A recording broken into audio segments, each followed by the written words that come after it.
بات یہ چلی کہ اللہ تبارک و تعالیٰ نے تمام فرشتوں کو حکم دیا کہ وہ حضرت آدم علیہ السلام کو سجدہ کرے. سب نے سجدہ کیا الا ابلیس، سوائے ابلیس کے. ابلیس نے کیوں منع کر دیا؟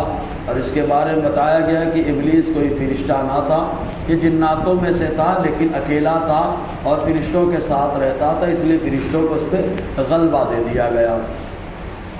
اس نے کیوں انکار کیا؟ انکار کرنے کی وجہ تھی، یہ ایک دلیل دے رہا تھا، وہ دلیل جو قرآن اور احادیث اور مصطفیٰ اللہ تبارک و تعالیٰ کے فرمان سے ٹکراتی. اس نے دلیل یہ پیش کی کہ آدم علیہ السلام کو آگ سے، مٹی سے بنایا گیا اور مجھے آگ سے بنایا گیا، اور مٹی کا میل طبعی، اس کا جو طبعی رجحان ہوتا ہے وہ نیچے آنا ہے. یہی وجہ کہ کوئی اگر پتھر کو اوپر پھینکے تو پتھر جتنی طاقت انسان کی ہوگی تب تک تو جائے گا، لیکن طاقت ختم پھر نیچے چلا آئے گا، کیونکہ اس کی طبیعت میں نیچے آنا داخل ہے. اور اس نے کہا مجھے آگ سے بنایا گیا جس کی طبیعت میں اوپر جانا ہے. آپ دیکھیں آگ کو کتنا بھی دبائیں، کتنا بھی نیچے کرنے کی کوشش کریں، وہ اوپر جانے کی کوشش کرتی ہے، اور دھواں وغیرہ بھی اوپر جانے کی کوشش کرتے ہیں. تو آگ کی طبیعت جو ہے اوپر جانا چاہتی ہے، مٹی کی طبیعت نیچے آنا چاہتی ہے. تو اس نے اللہ تعالیٰ نے جب فرمایا تو نے سجدہ کیوں نہ کیا، تو اس نے کہا اے پروردگار عالم میں ان سے بہتر ہوں، اس لیے کہ تو نے انہیں مٹی سے بنایا اور مجھے آگ سے بنایا، اور آگ کا کام بلند رہنا ہے، مٹی کا کام ہے نیچے جانا. تو اللہ تبارک و تعالیٰ نے اس کی شرارت کی وجہ سے اس کو اپنی بارگاہ کا مردود قرار دیا. اور یہ ایسی شرارت کیوں کہ اس نے خالی حسد اور جلن کی وجہ سے. چنانچہ اس ایک روایت میں ملتا ہے کہ حضرت آدم علیہ السلام کا مجسمہ جب بنا کر کے اللہ تبارک و تعالیٰ نے سب کو زیارت کا حکم دیا تو یہ وہی ابلیس تھا جو حسد اور جلن کی وجہ سے حضرت آدم علیہ السلام کے پیٹ پر اس نے تھوک ڈال دیا تھا، کھنکار ڈال دیا تھا، جس کی وجہ سے اتنی مٹی جو ہے ناف کے پاس، جو پیڑو کے پاس جو ایک خالی جگہ ہوتی ہے وہاں کی مٹی نکالی گئی.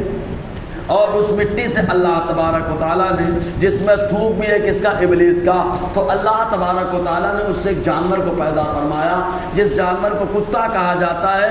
آپ دیکھنا کتا انسان سے محبت بھی کرتا ہے اور انسان کو کاٹنے بھی دوڑتا ہے.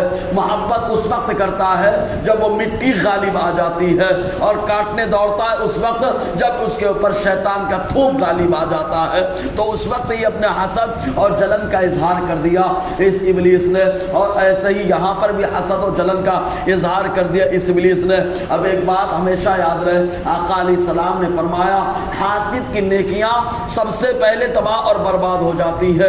یہی وجہ کہ آپ دیکھیں حضرت آدم علیہ السلام سے حسد کرنے والا ابلیس جو رب کی بارگاہ میں بڑا محبوب، بڑا پیارا ہو چکا تھا، اس کے سجدے بڑے زبردست رہے، لیکن اللہ تعالیٰ نے مردود ٹھہرایا اور اپنی بارگاہ سے نکال دیا. اور اس کے سپورٹ میں دو آئے، اور ایک کو مور کہا جاتا ہے اور ایک کو سانپ کہا جاتا ہے. جب انہوں نے سپورٹ کیا تو اللہ تعالیٰ نے ان کو بھی سزا دی. سزا اس طور پر کہ سانپ کا پاؤں چھین لیا گیا اور مور کے پاؤں کو بدصورت کر دیا گیا اور ابلیس کے چہرے کو مسخ کر دیا گیا، بگاڑ دیا گیا. تو یہ رب تعالیٰ کی بارگاہ سے راندے گئے. اس کے بعد حضرت آدم علیہ السلام کے دو شہزادے، ایک کا نام قابیل، ایک کا نام حابیل ہے. جب قابیل نے اپنے بھائی سے حسد کیا تو وہ بھی رب کے بارگاہ کا مردود ہوا، اور جب رب کی بارگاہ سے مردود ٹھہرا تو مشورہ دینے کے لیے ابلیس اس کے پاس آیا. چنانچہ معاملہ یہ ہوا کہ جیسے ہی آدم علیہ السلام نے حکم دیا کہ قربانی پیش کرو، جس کی قربانی جو ہے مقبول ہوگی اس سے نکاح اقلیمہ کا ہوگا. اور اس زمانے میں قربانی کا معاملہ یہ ہوتا کہ اس آسمان سے ایک آگ آتی جس کی قربانی قبول ہوتی، کھا کے چلی جاتی. تو اس آگ نے حابیل کی قربانی کو کھایا، قابیل کو نہیں کھایا. تو قابیل حسد اور جلن کرنے لگا اور جلن کی وجہ سے اپنے بھائی کا مخالف ہو گیا اور قتل کرنے کے درپے ہوا، حتیٰ کہ قتل بھی کیا. اور اس کے بعد ابلیس نے مشورہ دیا اور کہا جانتے ہو حابیل کی قربانی کو آگ نے کیوں کھایا؟ کہا کیا وجہ ہے؟ کہا تمہارا بھائی حابیل آگ کی پوجا کرتا تھا، اس لیے آگ نے جو اس کا سپورٹ کیا.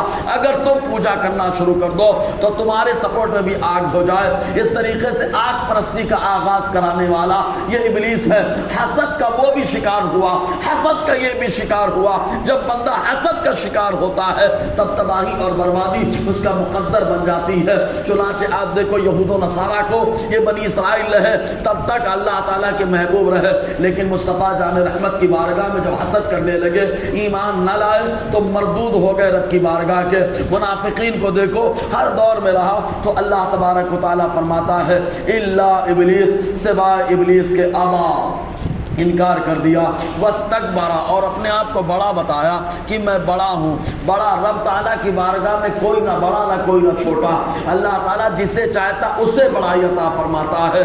آپ دیکھو اللہ تعالیٰ کی بارگاہ میں جب نمازی کھڑے ہوتے ہیں تو سب برابر کھڑے ہوتے ہیں، نہ وہاں کا کوئی چھوٹا ہوتا ہے نہ وہاں کوئی بڑا ہوتا ہے، اور جو بڑا ہوتا ہے اس کے برابر میں کوئی کھڑا بھی نہیں ہوتا ہے۔ یہی وجہ کہ حدیثیں بتاتی ہے کہ صحابہ کرام نماز کے اندر بھی مصطفیٰ کی بارگاہ میں برابر پر کبھی کھڑے نہ ہوئے۔ کبھی شعب الایمان کی حدیث عبداللہ ابن عباس، ان کو حضور نے تین بار برابر کیا، تینوں بار نماز سے پیچھے چلے گئے۔ حضرت ابوبکر صدیق رضی اللہ تعالیٰ عنہ مصلی امامت پر ہیں، آقا علیہ السلام کی آمد ہو گئی، پیچھے چلے آئے تو جو بڑا ہوتا ہے اس کے برابر کوئی کھڑا بھی نہیں ہوتا، اور جس کے برابر کوئی کھڑا ہوتا ہے اس سے کوئی وہ جو ہے کسی سے بڑا بھی نہیں ہوتا۔ تو اسلام میں مساوات کا درس دیا گیا۔ تو اللہ تعالیٰ فرماتا ہے ابا واستکبر، انکار کیا، واستکبر، اور گھمنڈی ہو گیا، وکان من الکافرین، اور کافروں میں سے ہو گیا۔